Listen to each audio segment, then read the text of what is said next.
وسلم کی بارگاہ میں خراج عقیدت کے طور پہ درود پاک کا نذرانہ پیش کیجیے۔ بآواز بلند پڑھیے اللہم صلی علی سیدنا مولانا محمد وعلی آل سیدنا مولانا محمد وبارک وسلم صلاۃ و سلام علیک یا رسول اللہ، صلاۃ و سلام علیک یا حبیب اللہ۔ آج جمعے کے مختصر سے بیان میں چونکہ میں نے ایک آیت مقدسہ اور اس کے شان نزول پر گفتگو چھیڑی ضرور تھی، مگر وہ ناتمام اور ادھوری رہ گئی، اس لیے اسی گفتگو کو آگے بڑھاتے ہوئے شان اہل بیت بیان کرتا چلوں کہ جب نبی پاک صلی اللہ علیہ وسلم نے ان نجران کے عیسائیوں سے مباہلے کا چیلنج دیا تو فرمایا کہ تم بھی خود آؤ، ہم بھی خود آتے ہیں، اور تم اپنی عورتوں کو لاؤ، ہم بھی اپنی عورتوں کو لاتے ہیں، اور تم اپنے بیٹوں کو لاؤ، ہم اپنے بیٹوں کو لاتے ہیں۔ نبی پاک صلی اللہ علیہ وسلم کے اس چیلنج کو سننے کے بعد ان نجران کے عیسائیوں نے ایک دن کی مہلت مانگی، کہا ہمیں ایک دن مشورہ کرنے کی مہلت دیں۔ میرے آقا صلی اللہ علیہ وسلم نے فرمایا تمہیں ایک دن کا ٹائم ہے، مشورہ کر لو۔ جب وہ عیسائی مشورہ کرنے کے لیے اکٹھے ہوئے اور مل بیٹھ کے جب یہ بات طے کرنے لگے تو سب نے، جو بڑا پادری تھا جس کا نام عاقب تھا، اسے عبد المسیح کہتے تھے، ان سب عیسائیوں نے مل کے اس عاقب نامی پادری سے اور عیسائی سے کہا اے عبد المسیح، تیرا کیا گمان ہے کہ ہم اس رسول ہاشمی صلی اللہ علیہ وسلم سے مباہلہ کریں یا ہم ہار مان لیں؟ تو اس عبد المسیح عاقب نے کہا یہ تو تم بھی جانتے ہو کہ یہ محمد صلی اللہ علیہ وسلم نبی مرسل ہے اور مبعوث من اللہ تعالیٰ کا بھیجا ہوا ہے، اس لیے اگر تم نے ان سے مباہلہ کیا تو تمہارا نام و نشان دنیا سے مٹ جائے گا اور قیامت تک کوئی عیسائی باقی نہیں رہے گا۔ اس لیے میرا مشورہ یہ ہے کہ تم انہیں ٹیکس دینے پر راضی ہو جاؤ، جزیہ دینا منظور کر لو۔ ادھر یہ مشورہ کر کے آنے لگے، ادھر میرے آقا صلی اللہ علیہ وسلم اپنے ساتھ حضرت سیدنا مولا علی رضی اللہ تعالی عنہ اور خاتون جنت سیدہ بی بی فاطمہ رضی اللہ تعالی عنہ اور امام حسن و امام حسین رضی اللہ عنہما کو لے کر تشریف لا رہے تھے۔ اور میں نے جمعے کے بیان میں انداز بتایا کہ آگے آگے میرے آقا گود میں حضرت امام حسین کو اٹھائے ہوئے اور انگلی پکڑ کے امام حسن کو چلا رہے ہیں، ان کے پیچھے خاتون جنت شہزادی کونین سیدہ فاطمہ الزہرا چل رہی ہے اور ان کے پیچھے مولا علی جو ہے چل رہے ہیں، اور میرے آقا کریم صلی اللہ علیہ وسلم ان سے یہ ارشاد فرما رہے ہیں کہ جب میں ان عیسائیوں کے لیے لعنت کی دعا کروں تو تم سب آمین کہنا۔ میرے آقا صلی اللہ علیہ وسلم ان مبارک ہستیوں کے ساتھ تشریف لے جا رہے ہیں، نجران کے عیسائی ادھر سے میدان مباہلہ میں آ رہے ہیں۔ جب انہوں نے دیکھا تو ان عیسائیوں نے اپنے اس رہنما پادری عبد المسیح سے پوچھا، عبد المسیح نے کہا قسم خدا کی میں محمد عربی صلی اللہ علیہ وسلم کے ساتھ ان مبارک چہروں کو دیکھ رہا ہوں کہ اگر وہ ہم عیسائیوں کے خلاف نہیں بلکہ اگر وہ خدا سے کسی پہاڑ کے ٹل جانے کی دعا کر دیں تو اللہ ان کی دعاؤں کی برکت سے پہاڑ بھی اپنی جگہ سے ہٹا دے۔ اب وہ آئے اور میرے آقا صلی اللہ علیہ وسلم کو ٹیکس دینے پر راضی ہو گئے اور صلح کر لی۔ نبی پاک صلی اللہ علیہ وسلم نے ارشاد فرمایا اگر یہ صلح نہ کرتے اور مباہلہ کرتے تو ان کی شکلیں سوروں اور بندروں میں تبدیل ہو جاتی اور ان کے جنگلات آگ سے بھڑک اٹھتے اور 1 سال کے اندر اندر ان کا نام و نشان مٹ جاتا اور قیامت تک کوئی عیسائی نام کا دنیا میں نہ رہتا۔ اس موقع میں میرے آقا صلی اللہ علیہ وسلم نے اپنے بیٹوں کی جگہ امام حسن و حسین کو لیا، عورتوں کی جگہ بی بی فاطمہ کو لیا اور حضرت مولا علی کو لیا، اور پھر آپ نے فرمایا اللہم ہؤلاء اہل بیتی، اے اللہ یہی میرے گھر والے ہیں، یہی میرے اہل البیت ہیں، تو اس لیے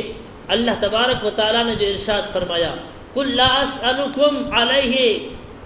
اجرا الا المودۃ فی القربى، اے میرے محبوب آپ فرما دیجئے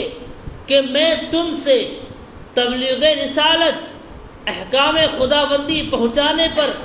دین کی دعوت دینے پر، تمہیں دوزخ سے بچانے پر، جنت کا مژدہ سنانے پر، قرآن جیسا ہادی رہنما اور عظیم انقلابی کلام اللہ کا کلام لا کر دینے پر، تمام تر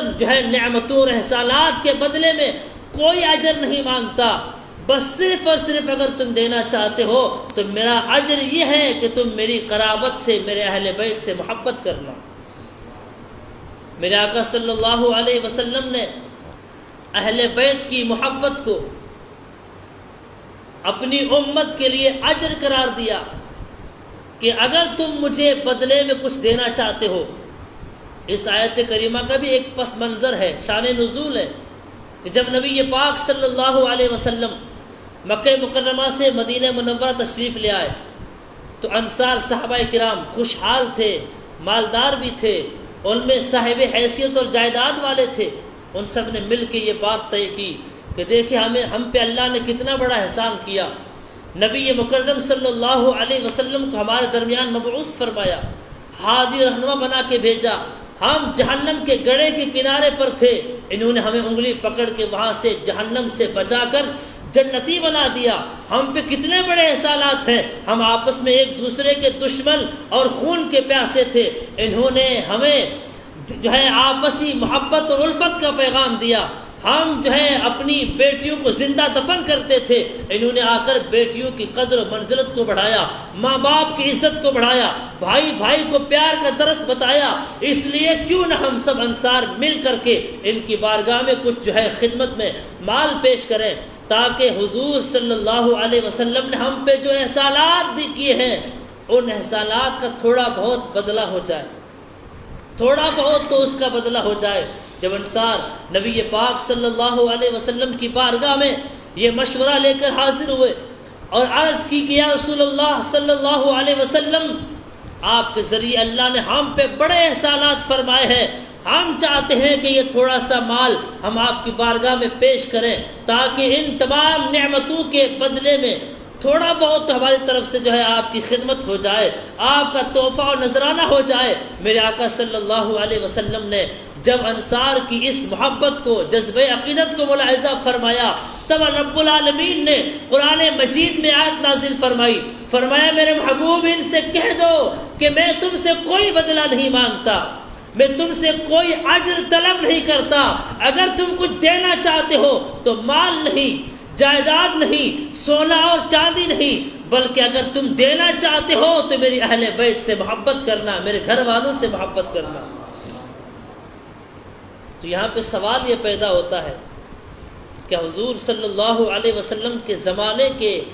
انصار حضور کے اہل بیت سے محبت نہیں کرتے تھے؟ میرے آقا صلی اللہ علیہ وسلم کے زمانے میں صحابہ حضور کے گھر والوں سے کیا شفقت و پیار اور الفت و محبت نہیں کرتے تھے؟ یقیناً وہ کرتے تھے اور بے حد انتہائی درجے تک اہل بیت سے پیار کرتے تھے، لیکن غیب دار نبی کی نگاہیں ان تمام حوادثات اور فتنوں کو دیکھ رہی تھی جو نبی پاک کے وصال کے بعد پیش آنے والے تھے۔ اس لیے کبھی امام حسن و حسین کو کاندھے پہ بٹھا کر،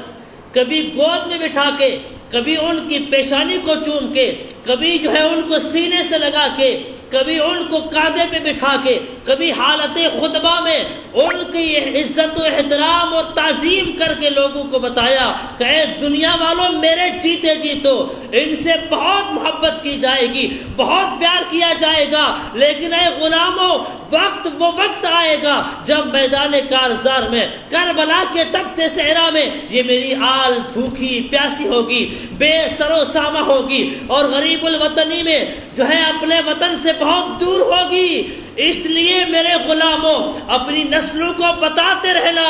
کہ نبی کی اہل بیت جب بے سر و سامہ ہو تو کسی دنیا کی لالچ میں آ کے ان کا دامن چھوڑ مت دینا، بلکہ ان کے دامن سے وابستہ رہنا، اس لیے کہ اللہ تبارک و تعالی بروز قیامت تمام نیکیوں کے ساتھ ساتھ یہ بھی سوال پوچھے گا کہ بتاؤ نبی کی اہل بیت سے وفاداری کی تھی یا غداری کی تھی۔ اس لیے یہ تمام اہتمام جو تھے اور یہ ساری جو نبی پاک کی حدیثیں ہیں، حضور جو صحابہ کو بتا رہے تھے، وہ اس لیے نہیں کہ صحابہ اہل بیت سے محبت نہیں کرتے تھے، بلکہ اس لیے کہ آگے چل کے انہی کی نسلوں میں وہ خونخوار درندے، وہ لالچی، وہ حریص، وہ دنیا کے کتے بھی آنے والے تھے، جو دنیا کی جھوٹی لالچ میں اور دنیا کی فانی حکمرانی کے لالچ میں اہل بیت نبوت کے پاکیزہ خون سے اپنے ہاتھ رنگنے والے تھے۔ اس لیے غیب داں نبی صلی اللہ علیہ وسلم نے فرمایا وفادار بن کے رہنا اور میری اہل بیت سے ہمیشہ محبت کرنا۔ اسی طرح ایک اور مقام پہ میرے آقا صلی اللہ علیہ وسلم نے اپنے اہل بیت کی عظمت کو اور ان کی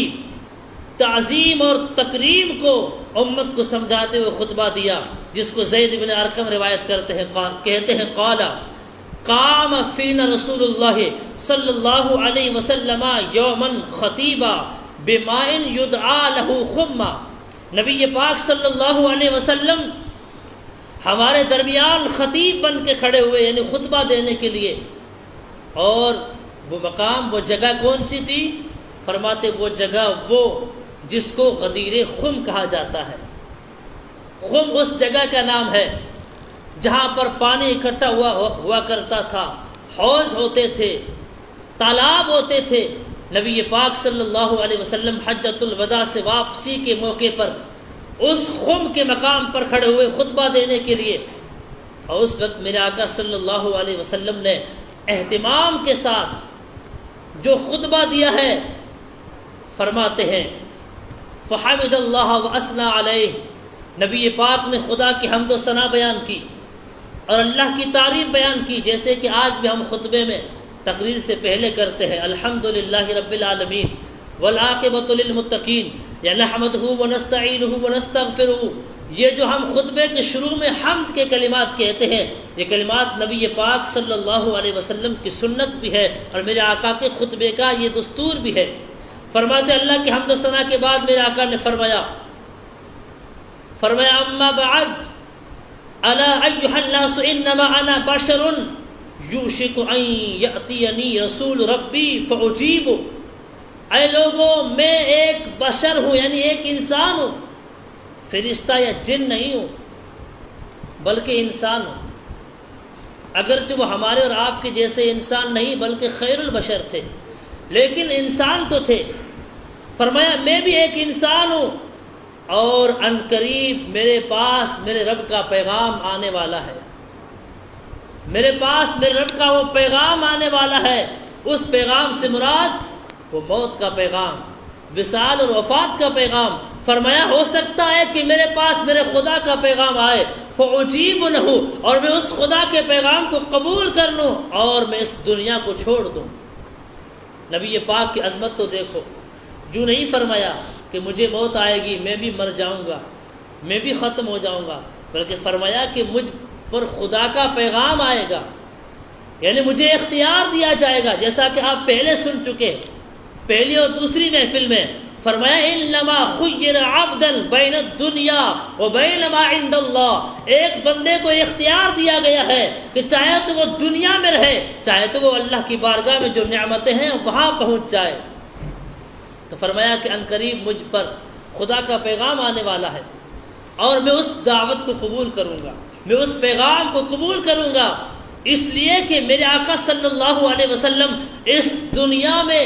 اس دنیا کی لذتوں اور اس دنیا کی عیش و آرام اور اس دنیا کی شادمانیوں سے اور رنگینیوں سے لطف اندوز ہونے نہیں آئے تھے، بلکہ خدا کا پیغام پہنچانے آئے تھے،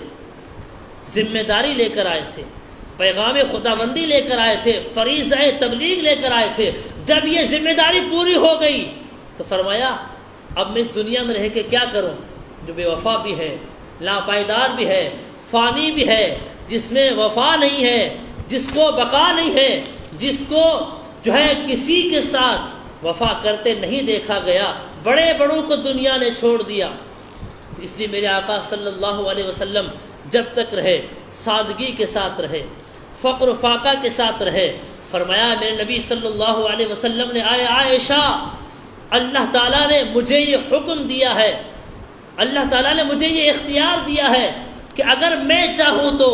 یہ احد پہاڑ سونے کا بن کر میرے ساتھ چلے، لیکن اے عائشہ میں نے اس عیش و آرام کی زندگی پر فقر و فاقہ کی زندگی کو اختیار کیا ہے۔ الفقر فخری، غریبی میرا فخر ہے، فقیری پہ مجھے ناز ہے۔ یہ نعرہ لگانے والے، یہ صدا لگانے والے میرے آقا اس دنیا میں رہ کے کیا کرتے؟ اس لیے فرمایا میرا ذمہ پورا ہو چکا، میرا فرض ادا ہو چکا، اب میں اس اللہ کے قاصد کو، اللہ کے پیغام کو قبول کروں گا۔ لیکن اس کا مطلب یہ نہیں ہے کہ میں اپنے غلاموں کو بے سہارا و بے آسرا چھوڑ کر جاؤں گا، انہیں بے یار و مددگار چھوڑ کر جاؤں گا، انہیں اندھیرے میں اور گمراہی میں بھٹکتا چھوڑ کر جاؤں گا۔ ایسا نہیں ہوگا، بلکہ وَأَنَا تَارِكٌ فِيكُمُ الثَّقَلَيْنِ، اے میرے وفاداروں، اے میرے غلاموں، میں تو خدا کی بارگاہ میں جا رہا ہوں، لیکن تمہارے درمیان دو بڑی بھاری چیزیں چھوڑ کر جا رہا ہوں۔ دو بڑی بھاری چیزیں فرمایا، اولہما کتاب اللہ فیہ الہدی والنور، ان دو بھاری چیزوں میں پہلی تو اللہ کی کتاب ہے جس میں ہدایت اور نور ہے، جس میں روشنی ہے، جس میں رہنمائی ہے، اور جس کے اندر ہدایت کے چراغ جلتے ہیں۔ فخذوا بکتاب اللہ واستمسکوا بہ، فحث علی کتاب اللہ ورغب فیہ وقال هو حبل اللہ، من اتبعہ کان علی الہدی ومن ترکہ کان علی الضلالہ۔ میرے آقا نے فرمایا پہلی کتاب اللہ ہے، اس کو مضبوطی سے پکڑ کے رکھنا، اس کو تھام کے رکھنا، اس پر عمل کرتے رہنا، اس کو سیکھتے سکھاتے رہنا۔ میرے آقا صلی اللہ علیہ وسلم نے فرمایا اس لیے کہ یہی رسی ہے، یہی رسی ہے جو خدا تک لے جاتی ہے، اس کے اندر نور ہے، ہدایت ہے، روشنی ہے۔ تو جس نے کتاب اللہ کو تھاما وہ ہدایت پر رہا، وہ سیدھی راہ پر رہا، وہ صراط مستقیم پر رہا، اور جس نے کتاب اللہ کو چھوڑ دیا تو وہ گمراہی پا گیا، وہ گمراہی میں ڈوب گیا، وہ دلالت اور گمراہی کے اندھیروں میں بھٹک گیا۔ میرے آقا صلی اللہ علیہ وسلم نے کتاب اللہ کو رسی فرمایا۔ آپ جانتے ہیں رسی، جب کسی کنویں سے پانی نکالنا ہو تو ڈول رسی سے باندھا جاتا ہے، اگر ڈول کی وابستگی رسی کے ساتھ مضبوط ہے تو وہ ڈول کنویں میں جا کر صاف پانی بھر کر واپس لاتا ہے، لیکن رسی اوپر کھینچنے والا مضبوط ہونا چاہیے۔ رسی بیچ میں کنیکشن ہے ڈول اور کھینچنے والے کے، اگر کنیکشن مضبوط ہوگا اور کھینچنے والا پاورفل ہوگا تو وہ ڈول کنویں سے پانی لے کر نکل آئے گا، اور اگر رسی مضبوط نہ ہوئی، کمزور ہوئی، یا کھینچنے والا طاقتور نہ ہوا، ضعیف ہوا، یا ڈول کا رشتہ رسی کے ساتھ مضبوط نہ ہوا تو وہ ڈول جا کے کنویں کے کیچڑ اور گارے میں پھنس جائے گا، رسی ٹوٹ جائے گی۔ میرے آقا صلی اللہ علیہ وسلم نے فرمایا قرآن وہ رسی ہے، اور محمد مصطفیٰ صلی اللہ علیہ وسلم کنویں کے اوپر بیٹھ کے رسی کو کھینچنے والے ہیں،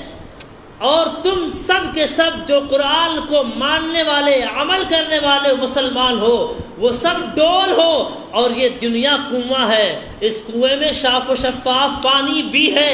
گناہوں کا کیچڑ بھی ہے، گندگی بھی ہے۔ اگر تمہارا رشتہ ڈول کا رسی سے مضبوط رہا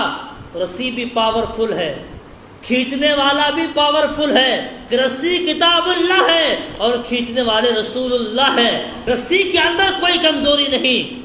اور کھینچنے والے کے اندر کوئی ضعف اور کوئی کمزوری نہیں۔ تمہارا رشتہ رسی کے ساتھ مضبوط ہوگا، تم دنیا سے قیامت میں آؤ گے تو دنیا سے نیکیاں لے کر آؤ گے، اجر و ثواب لے کر آؤ گے، عبادتیں لے کر آؤ گے، ہدایت کی روشنی لے کر آؤ گے۔ اگر تمہارا کنیکشن کمزور ہوا تو تم دنیا کے دلدل اور کیچڑ میں پھنس جاؤ گے، اور جب قیامت میں آؤ گے تو تمہارے نام اعمال میں نیکیاں نہیں ہوں گی بلکہ گناہ ہی گناہ ہوں گے۔ اس لیے میرے عزیزوں، میرے آقا صلی اللہ علیہ وسلم نے اہل بیت کی محبت کے ساتھ قرآن مجید کو مضبوط تھامنے کا اور مضبوط پکڑنے کا ذکر فرمایا، حکم دیا، ارشاد فرمایا۔ اس سے پتہ چلا کہ اہل البیت کی محبت بھی ضروری ہے اور قرآن مجید پر عمل بھی ضروری ہے۔ پھر صحابہ کرام فرماتے ہیں، پھر حضور نے فرمایا ثم قال وأهل بيتي أذكركم الله في أهل بيتي أذكركم الله في أهل بيتي أذكركم الله في أهل بيتي، اور دوسری میری اہل بیت میرے گھر والے ہیں، اور میں تمہیں خدا سے ڈرا رہا ہوں، اللہ سے ڈرا رہا ہوں۔ میرے اہل بیت کے بارے میں خدا سے ڈرتے رہنا، میرے اہل بیت کے بارے میں خدا سے ڈرتے رہنا۔ یہ ڈرایا کس سے جا رہا ہے؟ یہ وہی معاملات جو درپیش تھے، جو بعد میں رونما ہونے والے تھے، ڈرا رہے تھے تاکہ کوئی کربلا میں آنے والا یزید کا لالچی کتا یہ نہ کہے کہ مجھے تو پتہ ہی نہ تھا کہ میرے سامنے یہ اہل بیت ہیں، یہ نبی کے گھر والے ہیں، مجھے کیا معلوم کہ ان کا مقام کیا ہے، ان کا مرتبہ کیا ہے، ان کی عظمت کیا ہے۔ اس لیے میرے آقا پہلے سے انتظام کر رہے ہیں تاکہ قیامت میں کوئی عذر نہ کر سکے کہ میں پہچان نہ سکا، میں ان کی عظمت کو جان نہ سکا، مجھے ان کی شان کا پتہ نہ تھا۔ قیامت میں سارے راستے بند ہو جائیں گے اور یزیدیوں کو اوندا منہ جہنم میں پھینکا جائے گا، اور کہا جائے گا کہ تمہیں تو غدیر خم سے لے کر کربلا کے تپتے صحرا تک اہل بیت کی عظمت و شان کے خطبے سنائے گئے، ان کی عظمتوں کے خطبے سنائے گئے، اور تمہیں بتایا گیا کہ یہ نبی کے گھر والے ہیں، ان کی عظمت و شان کو پہچانو۔ اس لیے میرے آقا صلی اللہ علیہ وسلم کی یہ اہل البیت اتنی اہمیت رکھتی ہے، اتنی اہمیت رکھتی ہے کہ میرے آقا نے قرآن مجید سے ملا کر اہل بیت کا ذکر کیا۔ یہ دو رسیاں ہیں، ایک کتاب اللہ ہے، ایک اہل البیت ہے۔ ان دونوں کو مضبوطی سے پکڑو گے تو ہدایت پا جاؤ گے، اور دونوں میں سے کسی ایک کو پکڑو گے تو ہدایت تمہارا مقدر نہیں ہوگی، کیونکہ قرآن ایک نظام زندگی، ان دونوں کو مضبوطی سے تھامے رکھنا۔ علیہم رضوان کی پاکیزہ زندگی و سیرت کے حوالے سے آپ مسلسل گفتگو سماعت فرما رہے ہیں۔ اب آج کی میری گفتگو بھی چونکہ اسی موضوع پر تھی، اللہ تبارک و تعالیٰ اس ہماری محفل کو اپنی بارگاہ میں قبول و منظور فرمائے۔ انشاءاللہ اسی محفل کو ہم آگے کنٹینیو کریں گے، اور مسلسل انشاءاللہ 10 دن تک اس محفل کو ہم قائم رکھیں گے۔ اللہ تبارک و تعالیٰ ہمیں اہل بیت کی محبت سے اور اہل بیت کی عظمت و تعظیم اور احترام کرنے کی توفیق عطا فرمائے۔ السلام علیکم ورحمۃ اللہ۔